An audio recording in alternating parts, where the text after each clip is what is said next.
हरे कृष्णा प्रिय भक्तजनों, कैसे हैं आप सभी। मैं नीलम आप सभी का आपके अपने चैनल प्रभु भक्ति संगीत में हार्दिक स्वागत करती हूँ।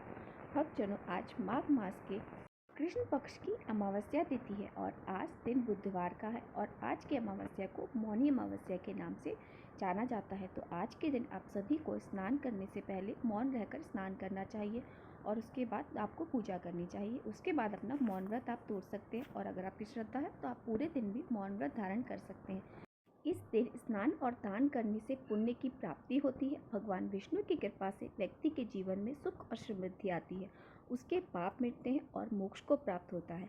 मौनी अमावस्या पर पितरों की तृप्ति के लिए तर्पण, पिंडदान, श्राद्ध आदि करते हैं। गृहस्थ और साधु सन्यासी मौनी अमावस्या के दिन व्रत रखते हैं और पूजन रखते हैं।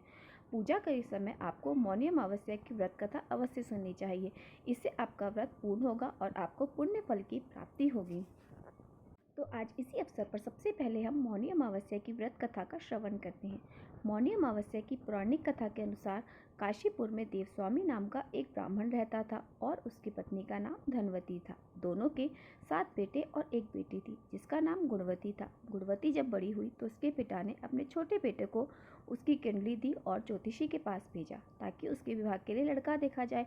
ज्योतिषी ने बताया कि गुणवती विवाह के बाद विधवा हो जाएगी। यह जानकर उसके पिता देवस्वामी और माता धनवती दुखी हो गए और उस ज्योतिषाचार्य से बचने का उपाय पूछने लगे। ज्योतिषाचार्य ने कहा कि सिंघल द्वीप में सोमा धोबिन रहती है जो बहुत ही पतिव्रता है। यदि सोमा धोबिन तुम्हारे घर आकर पूजा करे और अपना अर्जित पुण्य दान कर दे तो गुणवती का सुहाग बच जाएगा और वह दोष से मिट जाएगी। यह देखकर देवस्वामी ने गुणवती को सबसे छोटे बेटे के साथ सोमा धोमी के घर पर सिंघल द्वीप भेजा। दोनों भाई और बहन घर से निकलकर सोमा धोबिन के घर की ओर चल दिए। दोनों समुद्र के किनारे पहुंचे और उसे पार करने के बारे में सोचने लगे। दोनों को भूख और प्यास लगी थी। दोनों एक पीपल के पेड़ के नीचे बैठ के उस पेड़ पर एक गिद्ध का परिवार भी रहता था। गिद्ध के बच्चों ने गुणवती और उसके भाइयों की बातों को सुन लिया था। गिद्ध के बच्चों ने अपनी माँ को गुणवती और उसके भाई के बारे में बताया। तब गिद्धों की माता ने अपने बच्चों को भोजन कराया और गुणवती के पास गई। उसने कहा कि तुम्हारी समस्या का हल हो जाएगा, परेशान मत हो, तुम्हें सोमाधोबिन के घर पहुंचा दूंगी। गिद्ध माता की बातें सुनकर दोनों भाई बहन खुश हो गए। अगली सुबह गिद्ध माता ने गुणवती और उसके भाई को समुद्र पार कराया और सोमाधोबिन के पास में ले गए। गुणवती सोमाधोबिन के पास पहुंचकर वहीं पे पास में रहने लगी और रोज सुबह उसके उठने से पहले घर का सारा काम करके अपने घर वापस आ जाती। जब गुणवती उसके घर को रोज काम करके आ जाती तो सोमाधोबिन को हैरानी होती कि ऐसा कौन है जो रोज हमारे घर में आता है और घर का सारा काम करके चला जाता है। तो सोमा को विश्वास नहीं हुआ तो एक दिन वह पूरी रात जागती रही। सुबह होते ही उसने देखा कि एक युवती उसके घर में आई और आंगन की सफाई करके लीपने लगी। तभी सोमा उसके पास आई और पूछा कि तुम कौन हो, ऐसा क्यों कर रही हो। तब गुणवती ने अपने आने का कारण बताया और पूरी बात बताई। इस पर सोमा ने कहा कि तुम्हारे पति की रक्षा के लिए मैं तुम्हारे साथ चलूंगी। एक दिन सोमा गुणवती के घर गई। उस दिन गुणवती का विवाह हुआ। ज्योतिषाचार्य के बताए हुए अनुसार विवाह होते ही गुणवती के पति की मृत्यु हो गई। तब सोमा ने पूजा पाठ किया और अपने पुण्य को गुणवती को दान कर दिया। इसे उपाय से गुणवती का पति जीवित हो गया। उधर सोमा के पति और बेटे की मृत्यु हो गई। जब तक वह सोमा घर पहुंची तब तक उसके पति और बेटे के शव को रखा गया था। रास्ते में सोमा ने एक जगह रुककर पीपल के पेड़ के नीचे श्री हरि भगवान विष्णु की पूजा की और 108 बार उस पेड़ की परिक्रमा की। इससे अर्जित पुण्य से सोमा के पति और बेटे जीवित हो गए और वे अकाल मृत्यु से मुक्त हो गए। जो भी व्यक्ति विधि विधान से मौनी अमावस्या का व्रत करता है उसे भगवान विष्णु की कृपा प्राप्त होती है और उसके जीवन में हमेशा सुख समृद्धि आती है। ये अमावस्या माता कथा कहने वाले, सुनने वाले, हुंकारा भरने वाले सब पर अपनी कृपा बनाए रखना और जैसे आपने सोमा धोबिन पर अपनी कृपा करी थी वैसे ही सारे भक्तजनों पर अपनी कृपा बनाए रखना। बोलिए अमावस्या माता की जय हो। अब हम सुनेंगे माघ मास का अगले महात्म का अगला अध्याय। आगे की कथा में श्री सूत जी कहते हैं कि हे द्विज, हाटकेश्वर क्षेत्र में सतऋषियों का आश्रम है जो समस्त कामनाओं को पूर्ण करने वाला है। जो मनुष्य श्रावण मास की पूर्णिमा को यहाँ स्नान करता है वह मनवांछित फल को पाता है। जो कंद मूल फल और शाक द्वारा वहाँ श्राद्ध करता है वह राज रसोई और अश्वमेध यज्ञ दोनों का फल प्राप्त कर लेता है। भाद्र पक्ष के माघ के शुक्ल पक्ष की पंचमी तिथि को वहाँ स्नान करके पुष्प, धूप, चंदन आदि के द्वारा ऋषियों का भक्ति पूर्वक पूजन करना चाहिए। और पूजन का मंत्र इस प्रकार है। ओम अत्रे नमः, ओम वशिष्ठाय नमः, ओम कशिपाय नमः, ओम भरद्वाजाय नमः, ओम गौतमाय नमः, ओम कौशिकाय नमः, ओम जमदग्महि नमः, ओम अरुंधतये नमः। इस प्रकार उच्चारण करके फिर पूजन करना चाहिए। हे ब्रह्मर्षि, पूर्व काल की बात है, एक समय संसार में 12 वर्षों तक वर्षा नहीं हुई। जीविका के साधन भूत समस्त और औषधियाँ, अन्न और फल आदि का नाश हो गया। इससे सब लोग भूख की पीड़ा से व्याकुल हो गए। इस प्रकार अन्न का विनाश हो जाने से जब सारा भूमंडल भूख से पीड़ित हो गया, तब वहाँ पर लोग क्षुधा से व्याकुल होकर इधर उधर भटकने लगे। घूमते घूमते वे सब लोग वर्षा दर्भराज नामक राजा के राज्य में गए। उनका आगमन सुनकर राजा वहाँ पर आए और इस प्रकार बोले कि मैं आप लोगों को अन्न, ग्राम और धन आदि दूंगा। तब ऋषि कहने लगे कि राजन, राजा का प्रतिगमन के समान है, किंतु परिणाम में विष के समान होता है। इसलिए पुण्यात्मा ब्राह्मण को उसे दूर ही त्याग देना चाहिए। इसलिए तुम्हारा कल्याण हो, तुम घर लौट जाओ, हमें तुम्हारा धन कदापि नहीं लेंगे। ऐसा कहकर ऋषि चमत्कारपुर की ओर चल दिए। तब राजा ने भी कूलर के फलों में सोना भरकर उन फलों को सप्त ऋषियों के रास्ते में बहुत आगे रखवा दिया। तब वे मुनि पृथ्वी पर गिरे हुए कूलर के फलों को देखकर बड़े प्रसन्न हुए और भूख से पीड़ित होने के कारण उन सबको उठाने लगे। उन्हें भारी देखकर अत्रि ऋषि ने एक फल तोड़कर देखा तो उसमें सोना देखकर कहने लगे कि हम लोगों की ज्ञान शक्ति मंद नहीं हुई है, हमारी बुद्धि मूढ़ नहीं है, जो इन फलों को सोने से भरे हुए जानकर भी हम ग्रहण कर लें। इसलिए इन सोने से भरे हुए फलों को दूर से ही त्याग कर चल देना चाहिए। एक मनुष्य संपूर्ण पृथ्वी का स्वामी है और दूसरा केवल निष्काम भाव से रहने वाला अंकिचन है। इन दोनों में से जो निष्काम पुरुष है वही सौभाग्यशाली और श्रेष्ठ है। जमदग्नि मुनि बोले, जो अधम ब्राह्मण धन पाकर शोक रहने की जगह प्रसन्न होता है, वह मंद बुद्धि उससे और होने वाला नरक को नहीं देखता। दान लेने में समर्थ होकर भी जो इससे निवृत्त है, उन्हें वही लोक मिलता है जो दाताओं को मिलता है। कश्यप ऋषि कहने लगे, मुने, यह जो धन का संग्रह प्राप्त हुआ है सो महान अनर्थ रूप है, क्योंकि ऐश्वर्य से मोहचित वाला मानव आत्म कल्याण से वंचित हो जाता है। भारद्वाज जी बोले, बुढ़ापे में जीर्ण होने वाले पुरुष के दांत और बाल जीर्ण हो जाते हैं, आंख और कान भी जीर्ण हो जाते हैं, परंतु उनकी तृषा तरुण होती है। जैसे पूरे शरीर के बढ़ने के साथ साथ प्रत्येक अंग भी वृद्धि को प्राप्त होता है, उसी प्रकार लालच भी धन के बढ़ने के साथ साथ बढ़ता जाता है। गौतम ऋषि ने कहा, जिनका मन संतुष्ट है उसके लिए सर्वत्र संपत्तियां हैं। जिसने अपने पैरों में जूता पहन रखा है उसके लिए सारी पृथ्वी ही चमड़े से ढकी हुई है। संतोष रूपी अमृत से तृप्त उस शांतचित वाले मनुष्य को जो सुख मिलता है, वह धन के लोभ में पड़कर इधर उधर दौड़ लगाने वाले लोगों को कहाँ से मिल सकता है। असंतोष महान सबसे दुख होता है और संतोष ही महान सुख है। इसलिए सुख की इच्छा रखने वाले पुरुष सदैव संतुष्ट रहते हैं।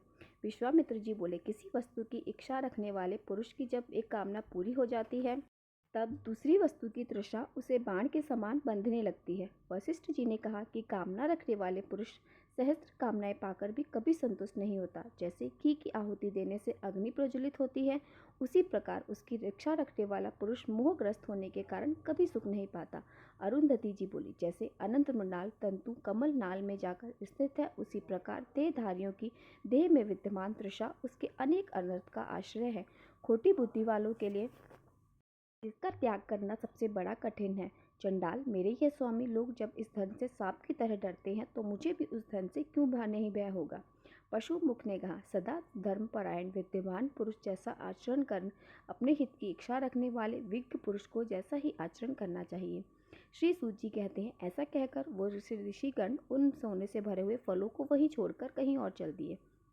उसके बाद उन्होंने चमत्कार पुत्र के क्षेत्र में प्रवेश किया। वहां पहुंचते ही उन्हें अचानक अपने सामने आया हुआ शुनोमुख नामक सन्यासी दिखाई दिया। तब उसी के साथ वे किसी वन के अंदर चल दिए। वहां जाने पर उन सभी ने कमल से सुशोभित एक सुंदर सरोवर देखा। तब भूख से पीड़ित होने के कारण उन्होंने उस पोखरे से बहुत सारे मृणाल निकाले और किनारे पर रखकर संध्या तर्पण आदि पुण्य कर्मों में लग गए। इसके बाद वे सब लोग जल से निकलकर एक दूसरे से मिले। तब वहां उन मृणाल को देखकर इस प्रकार कहने लगे। ऋषि कहते हैं, अहो, हम भूख से पीड़ित हैं। इस दशा में किसी भी निर्दय ने हमारे समस्त मृणाल इससे चुरा लिए हैं। शुमुख ने कहा, जिसने इस मृणाल को चुराया है वह साम आदि वेदों को पढ़े, अतिथि प्रेमी ग्रस्त हो और निरंतर सत्य बोले। ऋषि बोले, वह आपने जो शपथ किए हैं वो तो द्विज जातियों को अभिष्ट ही है। अतः ये निश्चित हो गया है कि इन मृणाल की चोरी श्रीमान ने की है। शुमुख ने कहा, निश्चय ही मैंने आप लोगों के मृणाल चुराए हैं। आप मुझे इंद्र ही जानिए। हे द्विज, आपने लोभ का अभाव देखकर मैं बहुत संतुष्ट हूँ, इसलिए आप मेरे साथ शीघ्र स्वर्गलोक में पधारें। ऋषि बोले, देवराज, हम तो मोक्ष मार्ग के पथिक हैं, हमारे मन में स्वर्ग का लालच नहीं है, अतः इस तीर्थ में मोक्ष के लिए ही हम तपस्या करेंगे।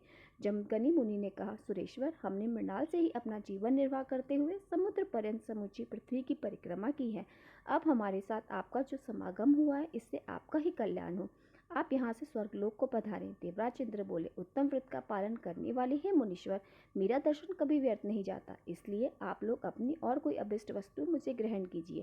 फिर ऋषियों ने कहा, हे इंद्र, इस पृथ्वी पर हमारे नाम से यह आश्रम विख्यात हो और यहाँ आने वाले मनुष्यों के सभी पाप नष्ट करने वाला हो। हम तो सदा यही तपस्या के लिए यहाँ पे जब तक रह सके तब तक निवास करेंगे, जब तक कि हमें सनातन मोक्ष की प्राप्ति न हो।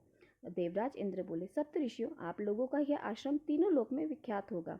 जो जिस कामना को लेकर मन में श्रावण मास की पूर्णिमा को यहाँ पर श्राद्ध करेगा, वह उस मनोरथ को अवश्य पा लेगा। जो मनुष्य निष्काम भाव से यहाँ श्रद्धा भाव आदि और दान करेगा, वह निसंदेह मोक्ष प्राप्त कर लेगा। जो आप लोगों के शुभ आश्रम पर देह त्याग करेंगे, वे पापी होने पर भी परम गति को प्राप्त होंगे। जो मनुष्य एकाग्रचित होकर यहाँ गुदी, बेर या फिर बेल पत्र आदि से पितरों के लिए श्राद्ध करेगा, वे सब पापों से मुक्त होकर किन्नर गणों के मुख से अपनी स्तुति सुनता हुआ देव दुर्लभ परम सिद्धि को प्राप्त करेगा। ऐसा कहकर इंद्रदेव सभी ऋषियों से प्रशंसक होकर वहां से अंतर्ध्यान हो गए और वे सप्तऋषि वहीं रहने लगे। फिर दीर्घकाल व्यतीत होने पर उन्होंने भी भारी तपस्या करके जरा मृत्यु रहित परम पद प्राप्त कर लिया। सप्त ऋषियों ने अपने आश्रम पर त्रिशूलधारी भगवान शिव में के लिंग में स्वरूप की जो स्थापना की, उसके दर्शन मात्र से मनुष्य पाप मुक्त हो जाता है। जो भक्ति पूर्वक पुष्प, धूप, चंदन से उनका पूजन करता है, वह अवश्य मोक्ष को प्राप्त होता है। यहाँ पर आपने एक शब्द सुना, मृणाल। मृणाल कहते हैं कमल की नाल को, यानी कि कमल के डंठल को। श्री सूत जी कहते हैं, ब्राह्मणों, हाटकेश्वर क्षेत्र में एक दूसरा आश्रम अगस्त्य का है, वहाँ साक्षात विश्वात्मा भगवान महेश्वर निवास करते हैं। वहाँ चैत्र मास के शुक्ल पक्ष की चतुर्दशी तिथि को स्वयं भगवान सूर्य आकर देवताओं के स्वामी महादेव जी की पूजा करते हैं। जो कोई भी मनुष्य भक्ति पूर्वक भगवान शिव की पूजा करता है, वह उत्तम लोकों में जाता है, और जो वहाँ श्रद्धा पूर्वक श्राद्ध करता है, उसके पितृ उसकी प्रकार तृप्त होते हैं, जैसे पितृ मेघ यज्ञ से उन्हें तृप्ति होती है। जिस समय विंध्याचल पर्वत से बढ़कर सूर्यदेव का मार्ग रोक लिया था, उस समय वे सूर्यदेव ब्राह्मण का रूप धारण करके चमत्कार नामक नगर के क्षेत्र में महर्षि अगस्त्य के आश्रम में गए और कहने लगे, मुनि श्रेष्ठ, आज तो मैं आपके यहाँ पर अतिथि के रूप में आया हूँ। अगस्त्य जी ने प्रसन्नता पूर्वक कहा, मुनि, आपका स्वागत है। आपको जो भी अभिष्ट हो वह वस्तु बताइए, मैं उसे अवश्य दूंगा। तब सूर्यदेव बोले, हे ब्राह्मण, मैं सूर्य हूँ, ब्राह्मण के रूप में आपके सामने आया हूँ।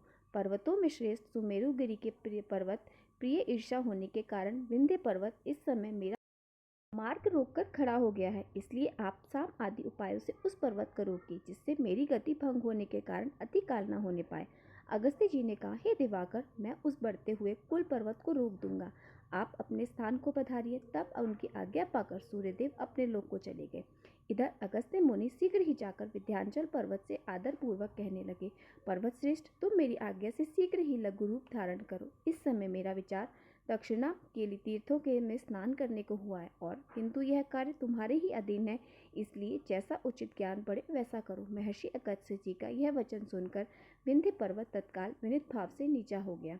तब उस पर्वत को पार करके दक्षिण किनारे पहुंचकर अगस्त्य जी ने कहा, गिरिश्रेष्ठ, जब तक मैं पुनः वापस न लौट आऊं, तब तक तुम्हें सदा स्थिति में रहना होगा। अगस्त्य मुनि के शाप से डरा हुआ वह श्रेष्ठ पर्वत पुनः लौट आने की प्रतीक्षा में फिर आगे बढ़ ही नहीं सका। विप्रो, अगस्त्य मुनि तभी के तभी वहां पर गए और आज तक फिर उसी मार्ग में कभी नहीं लौटे। वे अभी भी दक्षिण दिशा में ही स्थित हैं। उन्होंने लोपामुद्रा को भी वहीं बुला लिया और सूर्यदेव का आवाहन करके आदर पूर्वक कहा, हे दिवाकर, आपके कहने से मैंने अपना आश्रम छोड़ दिया, परंतु वहां मैंने जो शिवलिंग स्थापित किया है, उसकी नित्य पूजा आपको अवश्य ही करनी चाहिए।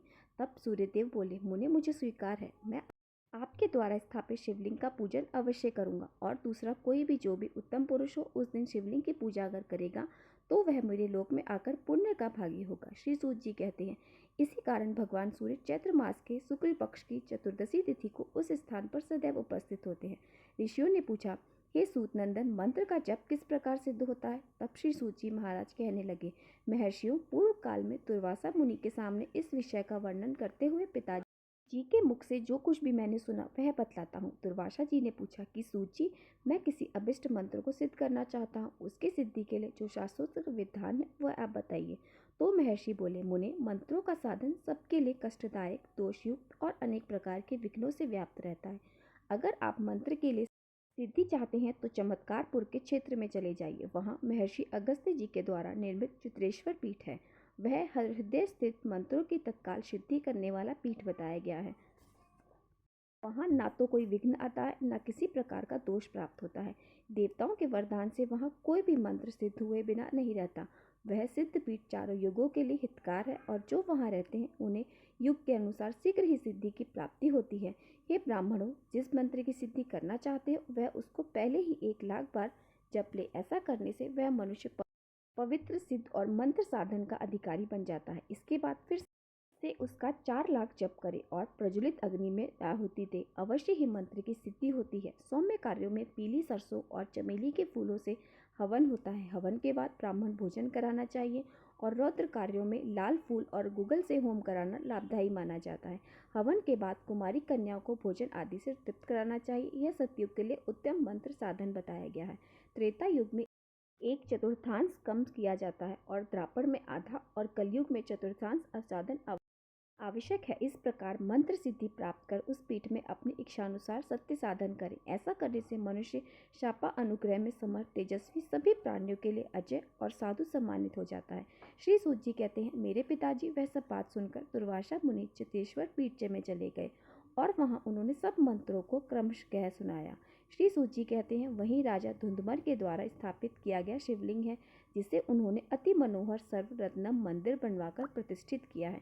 उस तीर्थ में आश्रम बनवाकर राजा ने बड़ी भारी तपस्या की, जिसके प्रभाव से भगवान शिव उनके द्वारा स्थापित शिवलिंग में विराजमान हुए। उस मंदिर के समीप उन महात्मा राजा ने बावली बनवाई, जो अत्यंत निर्मल जल से भरी हुई है, सभी तीर्थ के समान महत्व रखने वाली और मंगल कारक भी है। राजा धुंध उमर सूर्यवंश में उत्पन्न हुए और वे बृहद्वंश नामक महादैत्य को मारा था, इसलिए वे तीनों लोकों में धुंधमर के नाम से प्रसिद्ध हुए। उनका दूसरा नाम कुवलयाश भी था। चमत्कार का क्षेत्र परम पावन है। ऐसा जानकर उन्होंने उस क्षेत्र में भगवान का श्रमण करते हुए कीर्तन करते हुए बड़ी भारी तपस्या की। रत्न निर्मित प्रसाद में उत्तम महालिंग की स्थापना करके भेंट, पूजा और उपहार आदि के द्वारा पुष्प, धूप, चंदन आदि सामग्रियों से भगवान शिव का पूजन किया। इससे प्रसन्न होकर महादेव जी ने वृषभ पर आरूढ़ होकर गौरी देवी तथा अन्य गणों के साथ राजा को प्रत्यक्ष दर्शन दिया और कहा, तुम मनोवांछित वर मांगो। तब धुंधुवर ने कहा, हे संपूर्ण देवताओं के स्वामी, हे भगवान शिव, आप कृपा पूर्वक अपने इस लिंगम विग्रह में सदैव निवास करें। श्री भगवान बोले, हे राजन, चैत्र मास के शुक्ल पक्ष की चतुर्दशी तिथि को मैं गौरा देवी के साथ सदैव यहाँ निवास करूंगा। उस समय इस बावली में स्नान करके जो मेरा दर्शन करेगा वह मेरे लोक में जाएगा। श्री सूत जी कहते हैं, ऐसा कहकर भगवान शिव वहीं अंतर्ध्यान हो गए और राजा प्रसन्नचित्त होकर वहां निवास करने लगे। अंत में वे मुक्ति के भागी हुए। वहीं चित्रशिला तीर्थ के ऊपर भाग में जलसा भगवान विष्णु का सुविख्यात स्थान भी है, जो महापापों का विनाश करने वाला है। जो हरिशैनी और हरिबोधनी अर्थात देवसनी और देवोठनी एकादशी को उपवास करके उस तीर्थ में श्रीहरि की पूजा करता है, वह अवश्य ही वैकुंठ धाम को जाता है। भगवान श्रीहरि के शयन करने पर जो श्री कृष्ण पक्ष की द्वितीय तिथि आती है, उसका नाम अंशुशयना है। यह तिथि भगवान विष्णु को बहुत प्रिय है। उस दिन जो वहाँ शास्त्रोक्त विधि से भगवान जलशाही अर्थात भगवान विष्णु का पूजन करता है, वह श्रीहरि के धाम को जाता है। ऋषियों ने पूछा, हे सूत नंदन, भगवान वहाँ कैसे प्राप्त हुए और किस विधि से उनका पूजन किया जाता है? तब इस बारे में श्री सूत जी जो कुछ भी बताते हैं, उस सभी का वृतांत आप सभी अगले अध्याय में जरूर सुनिएगा। तो मिलते हैं आपसे अगली वीडियो में। हरे कृष्णा।